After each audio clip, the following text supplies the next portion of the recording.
Welcome back to a new video, guys. We are still and back in Belgium. I'm about 8 days in to spending time with my family for the Christmas period, and it has been pretty crazy. I've obviously been talking a lot with my loved ones, and it has become very apparent to me that a lot of stuff that happened to me in those years of going through surgeries and cancers and all that stuff. Um, Apparently there's quite a few things that I've kind of pushed to the background and that I've kind of buried in my mind, because I'll be talking to my dad and my mom and things will come up and I'll be like, oh, that did happen, but it's not like I never think about it. I guess that's what humans do. We're really good at burying trauma or bad periods, but at the same time, I feel like I've stumbled upon this gold mine of things to tell you guys and content to create, because my mind has been racing simply due to the things that have been coming up. And today I wanted to talk about something that I think is super important, so I want to make the first video about that. And it really ties into what I've been talking about recently in terms of even, I guess I've been getting a lot of comments and a lot of new subscribers, and a lot of people are like, dude, why are you like, they saw the video that went kind of viral about nobody wants to go out with me. By the way, I feel like 70% of people commenting on that video didn't actually watch the video. Like, I'm getting a little bit annoyed and tired of reading comments about, like, you're not ugly, you're not ugly, like, I'll go out with you. And like, it's like, I don't think I'm ugly. That's kind of the whole purpose of this channel. Like, I think I'm kind of cool. Like, I in terms of like self-love and ego, like I'm pretty well equipped, I would say. Obviously I also have a very big social life, so I have plenty of people to go out with, or to date, so like I'm not a victim. So it's just people see a title and then they're just like, like, like, read the goddamn book before you do a little book review. All right, anyway, this ties into what I've been talking about, of me finding myself superficial and me being treated in a superficial manner, that being my eternal punishment for still being superficial after the universe basically slapped me across the face and was like, deal with this, motherfucker, see how you like it. And so I see how it is, I see the other side, but then at the same time, I still fall for aesthetic beauty. And so I get a lot of comments of people being like confused that this like badass Viking that goes to the gym all the time is so caught up on his ex, or is so like emo about it, or so obsessed. But like, that's always who I've been.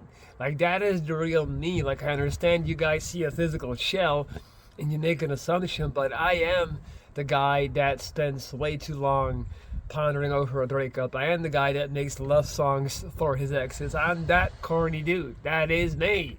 And I embrace it. That's always who I've been. And so the point I'm trying to get to is, there's always like the women and love have always been a big kind of red wire throughout my life. That has always been like a constant. Like, a lot of things in my life can be traced back to like women. Even like me moving to certain places. Like I went to the Dominican Republic 5 times. Like, guess why? Like, I'll give you a hint. Like, stuff like that. Like, even me choosing to study my Erasmus year in Sweden. So we have this like Erasmus program in Europe where you can spend your last year of university studying abroad, and I picked Sweden because I met a Swedish girl the year before in London for a weekend. And you know even though I wasn't talking to her at that point, like, I was like, gotta get close to her again. So like, a lot of my actions are motivated by women, by love, by romance, by this notion, this idea that that's like the most important thing in life. Which I think, honestly, like, I always say the world is overrated, life is overrated, and what I mean is, like, a lot of stuff is like really boring and gets really old. Like, that's why I don't watch TV shows.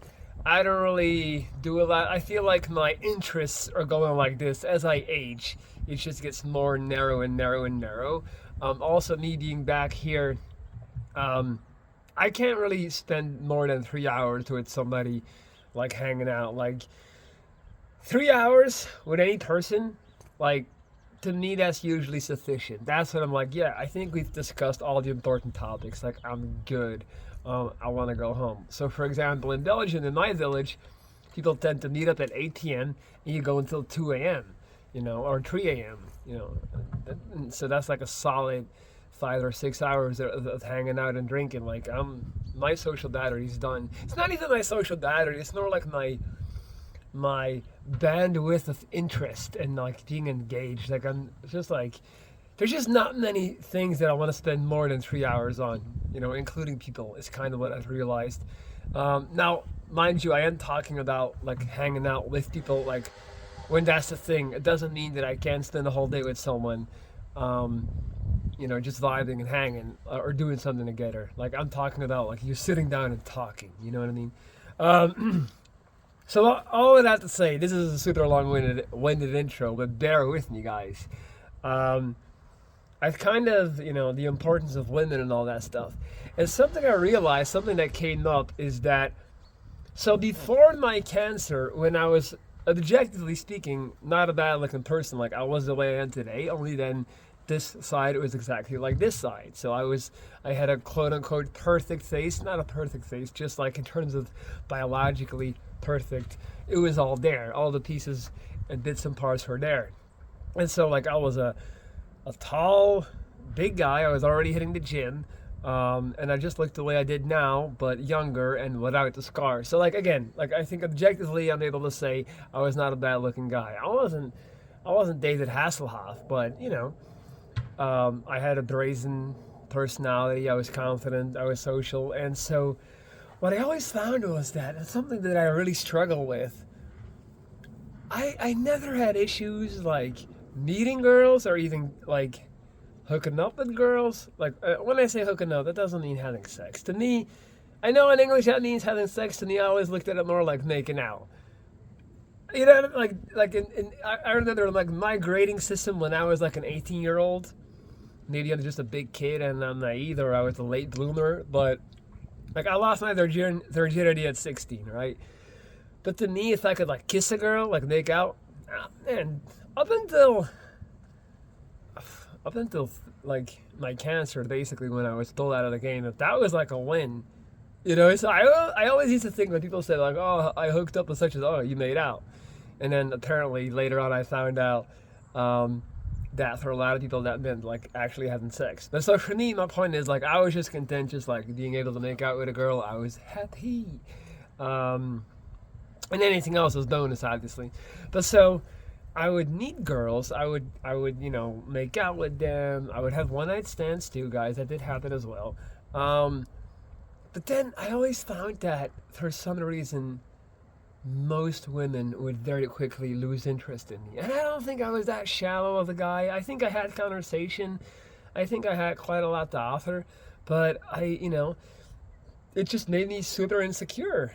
Thinking about why women always, wouldn't be that into me after the initial good chemistry and all of that.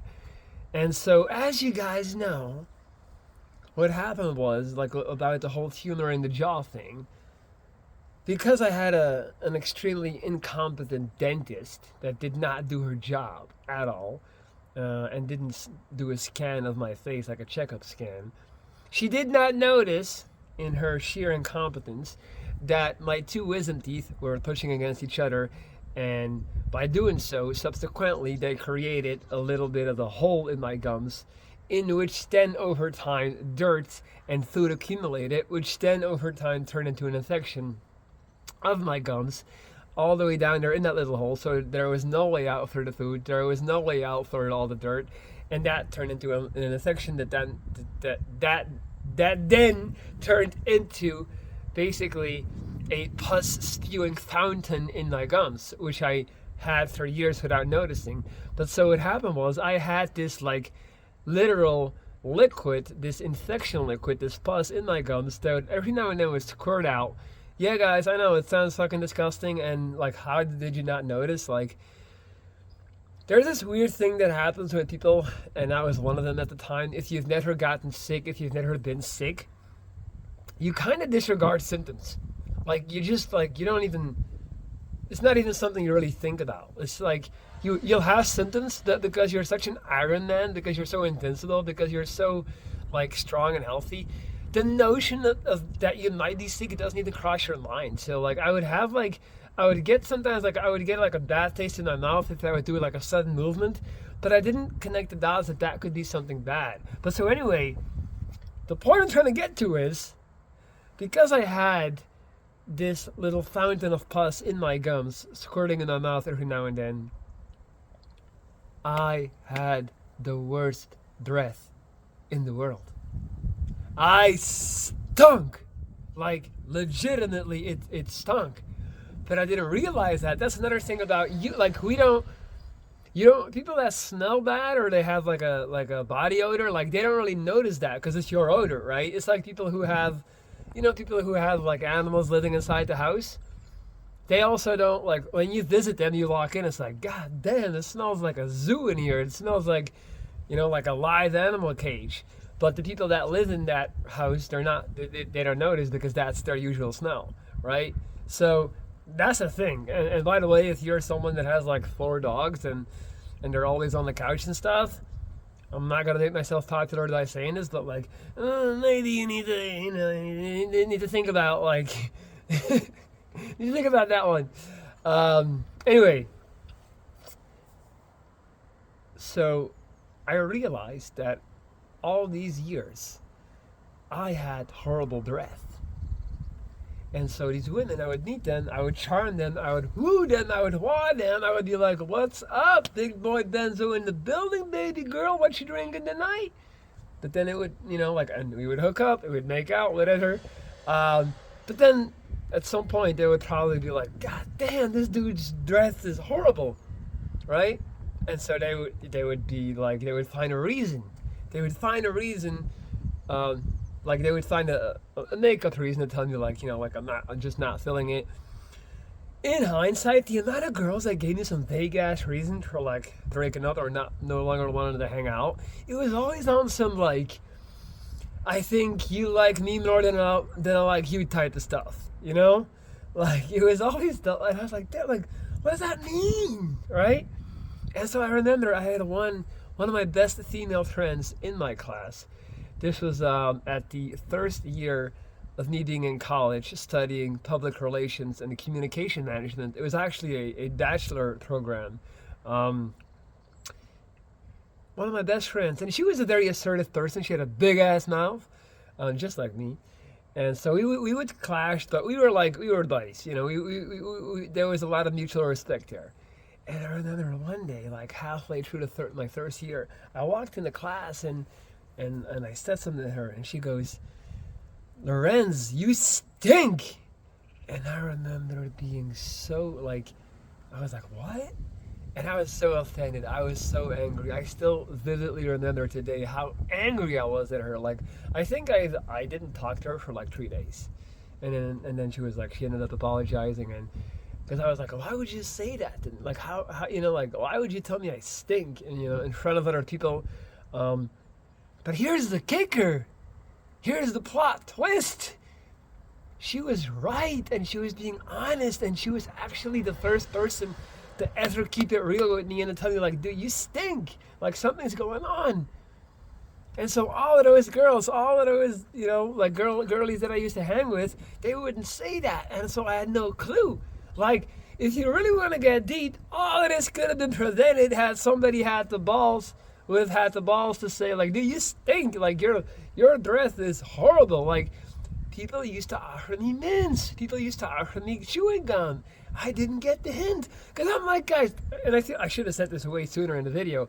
I'm like the most hygienic neat freak. Like, I'm clean as hell. I brush my teeth 3 times a day. Like, I shower twice a day. And I'm very, like, that's important to me, like personal hygiene. So it didn't even occur to me that could potentially, hypothetically, be an actual possibility that I stunk.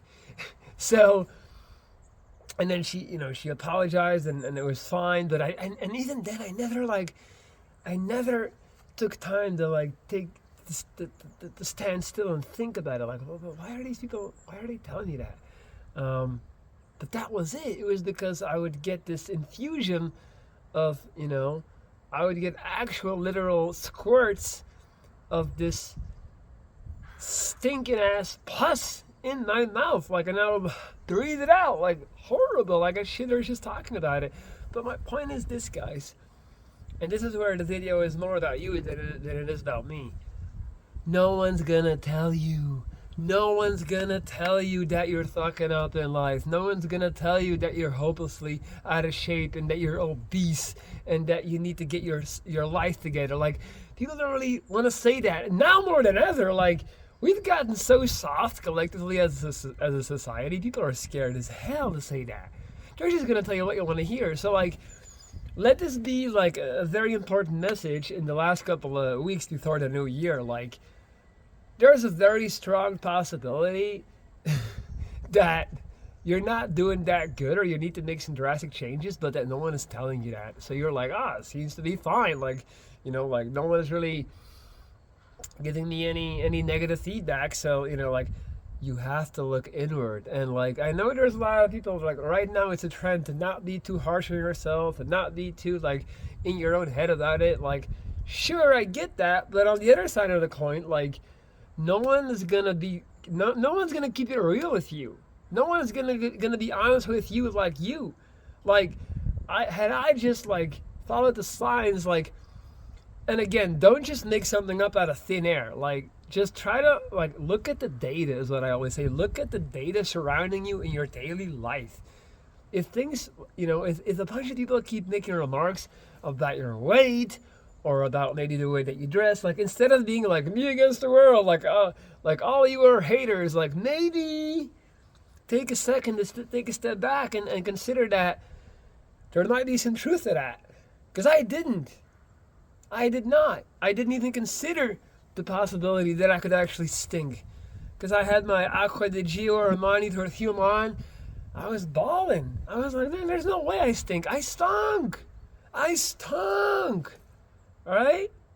And that's what, that's what led me basically to this. So, let that be a good lesson. Let that be a good metaphor for you guys. Something to think about. Like, are you really doing the best you could do? Could you be making more effort? Like, should you really stay with that woman, with that man? Are you really happy? That's another thing, guys. Like, something I've learned is, like, no one is gonna tell you that you're dating an asshole, or that you're dating, like like, I'm trying to be, I'm so dead set on not being misogynistic, so that every like kind of negative word to describe the female that's popping into my head is like a derogatory term. So yeah, like, no one's gonna tell you that you don't have a great girlfriend, that she's maybe selfish, or that she has personality traits that are not that desirable. So look at the data. All right, no one's gonna tell you. They're not gonna tell you, guys. We're living in a society of pussies. It's good morning, especially in the USA. Like, I know, like, a lot of my watchers are from the US, like at least 60%. Like, you guys, man, you have never said anything critical or real. Like, it's all like, good morning, amazing. Like, I'm just doing absolutely wonderful. I always joke that when you ask an American, like from the US, like, if you ask them, like, how are you doing? And they're like, I'm okay. Like, they probably have just been diagnosed with cancer and AIDS at the same time. Like, I'm okay is like, I'm about to kill myself, Like, then going like, I'm absolutely amazing. It's just like, decent day. So, anyway, let that be a lesson to you guys, And I got more videos coming about stuff, because I've been digging into the depths of my mind, and I've been finding out a lot of stuff about my past that I've just forgotten. And I think that's good, because I don't think I would be better off constantly thinking about it. But while I'm here, so when that happens, like, I'll be chilling with my parents and something will pop in my head. Like, my dad brought something up the other day. That was another video. And I was just like, man, that did happen. And I wrote it down. So I have a few more videos coming. On a personal level, this is like, after the video, I tell you guys, like, it's just more like my diary. I am mentally doing a whole lot better. the whole breakup thing is pretty much in the past. Like, I'm totally over it. And anytime somebody says I'm totally over it, it's like, yeah, all right. But I think I'm like, if there's one thing that you can't accuse me of, is like, I don't think I would lie about that. I don't think I would, like, I would be the first one to be like, I'm still down bad. Like, it's weird. Like, all of a sudden, you just kind of come up. Like, it's like I used to obsess over it, over her, over the situation, like a million times over. And then there's just like, all of a sudden you have like a day, and it's like it'll be like 4:25 p.m. and you realize that's right. I used to think about her all the time, and I hadn't thought about her today yet. It's so odd. Like you'll like the third that's the first time that happens. That's when you know it's happening. That's when you know you're actually knowing like and then the next time it'll be like a day and a half. And then it'll be 2 days, and that started like a few weeks ago, and now I'm just like, I'm fine when I think about her. I no longer think about her as this like elf, this illusion of a person, this perfect avatar of a being. I just think about the person, like the human that she is, like not like this idolized version, which is great. Like I feel like I've come up for air again. I always objectively and rationally knew my life was great, but I didn't knew emotionally. Like emotionally, I was sick to my stomach all the time still, even though I was like, objectively, I'm doing great. I'm in the shade of my life. Work is going good. The channel is going good. Like I got a bunch of new clients. Like everything is going great. You're living in Mexico City. You're living the life. But it didn't feel that way. But I would always tell myself, I'm doing better than I'm feeling. I'm doing better than I'm feeling. It's a big one. And so, but now, the emotional side of it has caught up, and I'm like, I'm actually great. Like I already knew I was great, but now I also feel I'm great, which is pretty darn fun. Like I'm very happy. God damn it! What the fuck happened?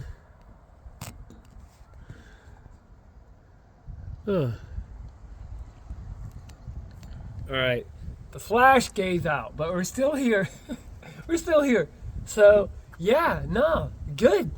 Feels good to be to no longer be obsessed about someone or something. So already excited to get back to Mexico City in January, and just really, oh man, 2026, guys. Lock it in. Lock it in. It's gonna be my year. This channel is going to go to the next level. The physique is going to the next level. Life is going to go to the next level. And I want you guys to be there right beside me. I want you guys to join me on this journey. Stay down until you come up. And we've been down for so long. We've been down in the trenches. But the come up is coming. The come up is near. The come up is here. So stay ready. Stay in the gym. Fix that diet. And remember, no one's going to tell you that you stink. They're not going to tell you. They're going to tell you, I think you like me more than I like you. You'll be like, what? All right? Be critical. Don't be scared to be a little bit self-critical. All right, guys? If you are looking to kick off the new year in the most ferocious manner, send me an email, lorenz.dries@gmail.com.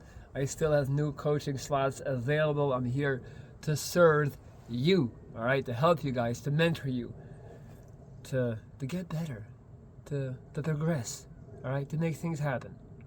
Send me an email. Let me know what's up, and we can figure it out. All right, guys, that's about it. I have a basketball game in a few hours. Whenever I'm in Belgium, I just popped right back in my basketball team, in which I've played like my whole life. And I have a big game this afternoon, so gonna be fun. I bought a new mask. It's like I wear like a hockey mask when I play basketball to protect my scar. So I just bought a new one. It'll be fun. I'm gonna have a blast and put up some shots and yell Kobe. All right, guys. Thanks again for watching. I understand this video may have been a little bit chaotic. Let me know in the comments what you think. Do you like this style? Do you not? Do you prefer me walking around? I tried walking around, but there's a million goddamn mountain bikers in the forest. Like, Belgian people love to suffer. They love to get cold and get on their bike and eat literal mud and mountain bike. I don't like mountain biking because you're not even taking the time to appreciate nature. You're going too goddamn fast. You're just suffering. Belgian people love suffering. I'm not about suffering, all right? I'm about, well, maybe a little bit. I am about suffering, but I don't like mountain biking. That's it. Peace out.